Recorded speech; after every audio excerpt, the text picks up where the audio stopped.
Nyhavn is a port district in Copenhagen. It is one of Copenhagen's most visited tour destinations, and the biggest attraction is the over 300 years old houses that earlier was used to trading and crafting. The port was built in 1671 to 1673 by the Swedish war prisoners. In 1670s, Nyhavns Canal was opened by Christian V, but today it is just called Nyhavn.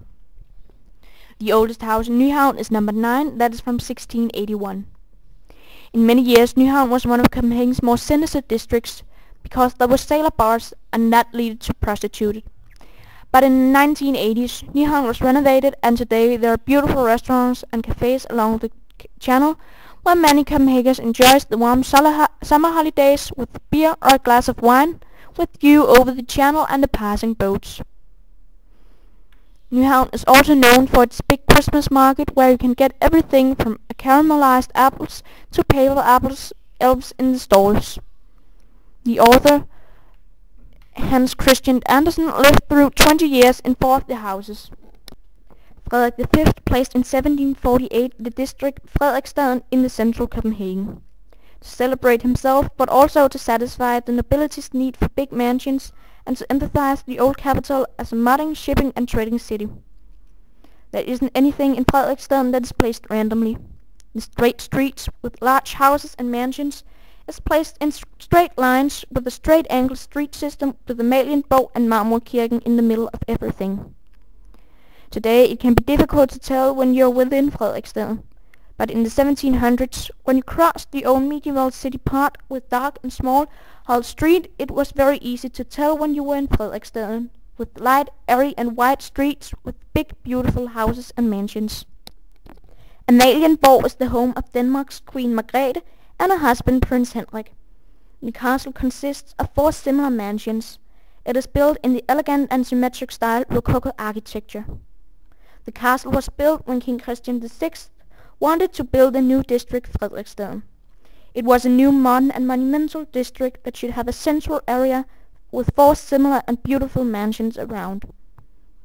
After the fire at Christiansborg Castle in 1794, the royal family moved into Amalienborg and stayed living there. Amaliehaven is placed between Amalienborg and the harbour in Copenhagen. The garden was opened the 10th of May 1983. The garden is very modern and is very opposite of the rest of Frederiksstaden. The park is designed by the Belgian Jean Delong. It was a gift from A.P. Møller and wife Justine McKinney Møller's fund to general purposes. From the big fountain in the middle of the garden you can see Amalienborg Slotsplads, or towards the new and modern opera house on the other side of the water. A walk in the garden a sunny Sunday afternoon would be a beautiful experience. The opera at Holmen in Copenhagen is Denmark's national opera. It was opened by the Queen January 5th, 2005.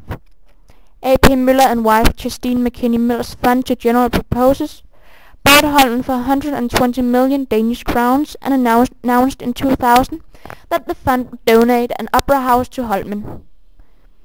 Arnold Mærsk McKinney Møller was a Danish shipping magnate and managing director in A.P. Møller Mærsk A/S. January 5th, 2005, the opera opened with a gala premiere. The house was praised for its inner architecture and decorating. The architecture should be in world class. Several foreign journalists and newspapers have praised the opera. The Danish Icelandic International recognized Olafur Eliasson has created 3 big chandeliers that are mounted with 8,000 mirrors and 300 lamps. They shine in the sunlight. Marmorkirken in Copenhagen is a unique Danish church. The church was founded in 1749, designed by N. Eigtved, as a memorial for the Oldenborg's 300 years anniversary. In 100 years the construction of the church was still, and in the meantime, in 1849, the democracy replaced the royal in Denmark. The awe-inspiring Marmorkirke with the characteristic copper-green dome has to be one of the city's most impressive church. The church is beautiful, aligned with Amalienborg and the opera house in the middle of the elegant district Frederiksstaden. The church is officially called Frederiksstaden. Eigtved's church was designed as a dome church in Rococo, and the king wanted covered with Norwegian marble. Bredgade, earlier called Norgesgade, is the main thoroughfare in Frederiksstaden. The street was originally a street where cows were driven through towards Fyn. In the end of the 1500s there were little houses with large gardens. On a noble Copenhagen way it is pronounced Bredgade. The streets consist today of large buildings, mansions, churches and squares. Bredgade runs from Kongens Nytorv and down to Esplanaden. Besides the beautiful architectural buildings, a lot of art and antique dealers, furniture stores, architects, lawyers and advertising agencies is placed in the streets. Every day at 10 to 12 the Royal Life Guard walks into Bredgade from Kongens Nytorv on the way to the watch shift at Amalienborg at 12 o'clock.